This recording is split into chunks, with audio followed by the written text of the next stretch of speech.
Kapolres Padang Pariaman AKBP Ahmad Faisal Amir, mengungkapkan bahwa motif pembunuhan yang terjadi di Batang Anai, Padang Pariaman, Sumatera Barat akibat masalah utang piutang. Kapolres menerangkan bahwa masalah utang piutang ini bermula saat korban meminjam uang pada pelaku berinisial SJ. Besaran pinjaman itu sebanyak 3,5 juta rupiah. Melalui pinjaman sebesar itu korban berjanji akan mengembalikan dengan waktu yang ditentukan.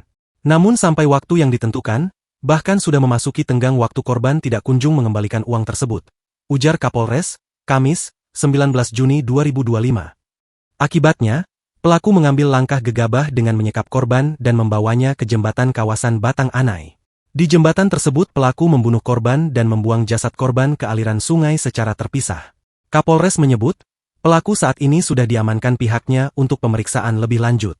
Diberitakan sebelumnya, polisi berhasil mengamankan satu orang terduga pelaku terkait pembunuhan yang terjadi di kawasan Batang Anai, Kabupaten Padang Pariaman, Sumatera Barat, Kamis, 19 Juni 2025.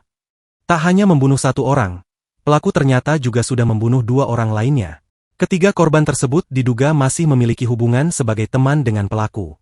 Kapolres AKBP Ahmad Faisal Amir menyebut, dua korban lainnya tersebut dibunuh pelaku 1 tahun lalu.